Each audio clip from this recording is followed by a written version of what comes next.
जब तक बानी पीटीआई और बुशरा बीबी का इलाज फैमिली की मौजूदगी में नहीं होता, जलसे और एहतजाज जारी रहेंगे। वज़ीर आला सुहेल अफरीदी का मर्दान में जलसे से खिताब, कहा कि 25 अप्रैल को कश्मीर, 1 मई को लाहौर जाऊंगा। खैबर पख्तूनख्वा असम्बली का आइंदा इजलास ग्राउंड में होगा। आलमी मुज़ाकरात क्रेडिट पाकिस्तान को जाता है। मर्दान के लिए 50 अरब रुपए के तरक्याती पैकेज का ऐलान। हमने हमेशा पाकिस्तान का मफाद मुकद्दम रखा, आइंदा भी मुकद्दम रखेंगे। चेयरमैन पीटीआई बैरिस्टर गौर कहते हैं कि पीटीआई ने पाकिस्तान की बेहतरी के लिए इक़दामात किए, आइंदा मुल्क के लिए अपना किरदार अदा करते रहेंगे। बानी पीटीआई की हदायत पर अमल किया जाएगा। मार्के अमन सालिस पर फिर भरपूर एतमाद का इज़हार। अमरीकी वफ्द आज पाकिस्तान आ रहा है। इस्लामाबाद में तैयारियां तेज, security high alert, red zone seal. मुज़ाकरात का दूसरा दौर मंगल को होगा। अमरीकी सदर ट्रंप ने सोशल मीडिया पर अपने बयान में ऐलान करते हुए कहा कि अमरीकी नुमाइंदे मुज़ाकरात के लिए इस्लामाबाद आ रहे हैं, जहां ईरान के साथ मुज़ाकरात का नया दौर मुतवक्की है। अमरीकी नुमाइंदे आज शाम मुज़ाकरात के लिए इस्लामाबाद में मौजूद होंगे। हम ईरान को एक मुनसफाना और काबिल कबूल पेशकश दे रहे हैं। दोनों ममालिक के दरमियान किसी न किसी सूरत में डील होकर है कि ईरान ने डील कबूल ना की तो उसका हार पावर प्लांट और पुल तबाह कर देंगे। अब कोई नरमी नहीं होगी। ईरान जल्द और आसानी से घुटने टेक देगा। डील ना हुई तो वो काम करूंगा जो 47 साल में कोई अमरीकी सदर न कर सका। ईरान की किलिंग मशीन के खात्मे का वक्त अब आ गया है। उम्मीद करते हैं कि ईरान हमारी तजवीज़ कबूल करेगा। ईरान पर जंग बंदी की संगीन खिलाफ वर्जी का इल्जाम आयद करते हुए ट्रंप ने कहा, ईरान ने फ्रांसीसी और बरतानवी जहाजों को गोलियों से निशाना बनाया। अपना हुर्मस की बंदी से ईरान को यौमिया $50 करोड़ का नुकसान हो रहा है, जंगी खिलाफ वर्जियों के बावजूद। वज़ीर आज़म शहबाज शरीफ का ईरानी सदर मसूद पज़ेश्कियान से टेलीफोनिक रब्ता। खित्ते की मौजूदा सूरत हाल पर तबादला ख्याल। दोनों रहनुमाओं की खुशगवार और दोस्ताना गुफ्तगू 45 मिनट जारी रही। वज़ीर आज़म ने ईरानी सदर को सऊदी अरब, कतर और तुर्किया समेत मुख्तलिफ आलमी रहनुमाओं के साथ अपनी हालिया मुलाकातों से भी आगाह किया। फील्ड मार्शल सैयद आसिम मुनीर के दौरा तेहरान के दौरान ईरानी क़यादत के साथ होने वाली तामीरी बातचीत पर शुक्रिया अदा किया। कहा, पाकिस्तान खित्ते में अमन और इस्तेहकाम के फरोग के लिए अपना मुखलिसाना और संजीदा कोशिशें जारी रखेगा। सदर पज़ेश्कियान ने वज़ीर आज़म और फील्ड मार्शल की आम की कोशिशों में पाकिस्तान के मजबूत आज़म पर शुक्रिया अदा करते हुए कहा, ईरान और पाकिस्तान के दरमियान ताल्लुकात आने वाले दिनों में मज़ीद मुस्तहकम होंगे। मार्के अमन ईरान अमरीका मुज़ाकरात का मुमकिना दूसरा दौर। गैर मुल्की वफूद की आमद, security high alert, red zone seal. 2 अमरीकी तैयारे मुज़ाकरात कारों की टीम लेकर इस्लामाबाद पहुंच गए हैं। एक्सोस की रिपोर्ट के मुताबिक ईरान के साथ मुज़ाकरात के लिए इस्लामाबाद रवाना होने वाले वफ्द की क़यादत अमरीकी नायब सदर जेडी वैंस करेंगे। न्यूयॉर्क पोस्ट के मुताबिक नुमाइंदा ख़ुसूसी स्टीव विटकोफ और अमरीकी सदर के मुशीर जेरेड कुशनर भी इस वफ्द का हिस्सा होंगे। सदर ट्रंप से अमरीकी सहाफ़ियों ने सवाल किया, क्या आप पाकिस्तान जाएंगे, जिस पर अमरीकी सदर का कहना था कि कुछ दिन बाद देखेंगे मामलात कैसे आगे बढ़ते हैं। जुड़वा शहरों में मार्केट्स, होटल्स, रेस्टोरेंट्स और ट्रांसपोर्ट अड्डे बंद। अहम शाहराहों पर पुलिस की इजाफी नफरी तैनात। रेड जोन और तोसी रेड जोन हर किस्म की ट्रैफिक के लिए बंद। सदर से फैजाबाद तक मरी रोड और एक्सप्रेस वे पर इजाफी नाके कायम। कोराल से 0 पॉइंट तक एक्सप्रेस वे भी बंद। मेट्रो बस सर्विस भी मुअत्तल। इंतजामिया की शहरियों को गैर जरूरी सफर से गुरेज की अदा है।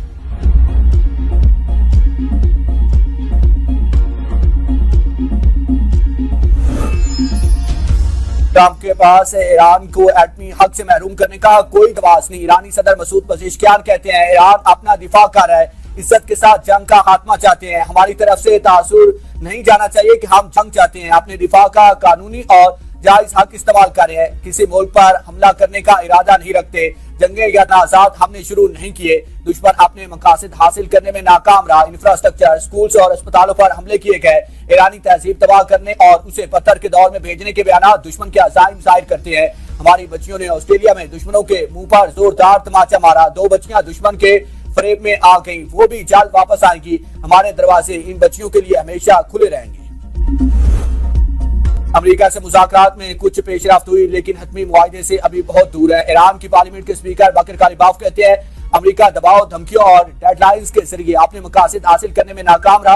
अब वो बिलवास्ता इसराइल से पैगाम भेजने पर मजबूर हो गया। दुश्मन समझता था कि ईरान 2 से 3 रोज में हथियार डाल देगा। हमने 40 रोजा जंग लड़ी। अमेरिका का नाकाबंदी का ऐलान मोंडा और जालियाना फैसला है। दूसरे मुमालिक अपना हुर्मत से गुजर सकते हैं, मगर हम नहीं, ये नामुमकिन है। अमेरिकी हुकाम को बता दिया, माइन स्वीपर्स अपनी मौजूदा पोजीशन से 1 इंच भी आगे बढ़ी तो हम फायरिंग करेंगे। जंग में दुश्मन के 180 ड्रोन तबाह किए गए। अमेरिका के F-35 लड़ाका हथियारों को भी निशाना बनाया, जो मामूली बात नहीं। نائب وزیر اعظم اسحاق ڈار کا ایرانی وزیر خارجہ عباس عراقچی سے ٹیلی فونک رابطہ، مکالمہ اور سفارتی روابط اجاگر کرنے پر زور، ایران امریکہ مذاکرات اور علاقائی صورتحال پر گفتگو، اسحاق ڈار کا خطے میں امن و استحکام کے لیے مکالمے اور سفارتی رابطوں کی ضرورت پر زور، کہا موجودہ مسائل کے حل کے لیے مسلسل بات چیت اور رابطہ ناگزیر ہے۔ اسحاق ڈار کا مصری وزیر خارجہ سے بھی ٹیلی فونک رابطہ، خطے میں امن کی صورتحال پر بات چیت، ایران امریکہ مذاکرات کی کامیابی کی امید کا اظہار۔ اپنا حرمت سے متعلق ٹرمپ کے بیانات کی کوئی حیثیت نہیں، بحری جہاز ہمارے اعلانات پر عمل کرے، پاسدار انقلاب کی وارننگ، ایرانی بحریہ کا خلیج میں لنگر انداز جہازوں کو حرکت نہ کرنے کا حکم، کہا کہ اپنا حرمت کے قریب آنے کو دشمن کے ساتھ تعاون سمجھا جائے گا۔ ایرانی بندرگاہوں کی امریکی ناکہ بندی پر ایران نے گزشتہ روز اپنا حرمت کو دوبارہ بند کر دیا تھا۔ ایران کے پاس بیلسٹک مسائل ذخیرے کا 70% اب بھی موجود ہے، مسائل لانچرز کا تقریباً 60% فعال ہے، جو مستقبل میں اپنا حرمت میں جہاز رانی کے لیے خطرہ بن سکتا ہے۔ رپورٹ کے مطابق امریکی فوجی اور انٹیلیجنس حکام کا اندازہ ہے کہ ایران کے پاس حملہ آور ڈرونز کا بھی تقریباً 40% ذخیرہ باقی ہے۔ امریکی حکام کے مطابق ایران زیر زمین تنصیبات پر حملوں کے بعد ملبے تلے دبے مسائل کو نکالنے کی کوشش کر رہا ہے، اور یہ عمل مکمل ہونے کے بعد وہ اپنے مسائل ذخیرے کا بڑا حصہ دوبارہ بحال کر سکتا ہے۔ اپنا حرمت سے گزرنے والے پاکستانی جہاز خام تال لے کر کراچی پورٹ پہنچ گئے ہیں۔ کے پی ٹی سرائے کے مطابق شالیمار UAE سے خام تیل لے کر کراچی پہنچ گیا ہے۔ ایک روز قبل امریکی جریدے بلومبرگ نے دعویٰ کیا تھا کہ امریکی ناکہ بندی کے بعد خام تیل کے ساتھ اپنا حرمت سے نکلنے والا یہ پہلا جہاز ہے۔ مری میں 3 نئے ہاسپٹیلٹی زون قائم کرنے کی منظوری، نجی شعبے کے اشتراک سے 5 سٹار معیار کے ہوٹل بنائے جائیں گے۔ نواز شریف اور وزیر اعلیٰ پنجاب مریم نواز کی زیر صدارت خصوصی اجلاس میں فیصلہ، مری کے علاقے کوٹلی ستیہ میں اسکائی گلاس برج پروجیکٹ کی منظوری، مری میں لینڈ سلائیڈنگ کے سدباب کے لیے عالمی ماہرین کی خدمات حاصل کی جائیں گی۔ مری بحالی پروجیکٹ کے لیے ماہرین کی ٹیم تشکیل دینے کا فیصلہ، تجاوزات کی زد میں آ کر گرائی جانے والی عمارتوں کا ملبہ فوری طور پر ہٹانے کی ہدایت، مری کی قابل رسائی روڈ اور دیگر سڑکوں کی 10 فیٹ توسیع کی جائے گی۔ 1 ماہ تک مری گلاس ٹرین پروجیکٹ کے تعمیراتی امور کے آغاز کا ہدف مقرر۔ جب تک بانی پی ٹی آئی اور بشرا بی بی کا علاج فیملی کی موجودگی میں نہیں ہوتا، جلسے اور احتجاج جاری رہیں گے۔ وزیر اعلیٰ سہیل افریدی کا مردان میں جلسے سے خطاب، کہا کہ 25 اپریل کو کشمیر، 1 مئی کو لاہور جاؤں گا۔ خیبر پختونخوا اسمبلی کا آئندہ اجلاس گراؤنڈ میں ہوگا۔ عالمی مذاکرات کریڈٹ پاکستان کو جاتا ہے، مردان کے لیے 50 ارب روپے کے ترقیاتی پیکیج کا اعلان۔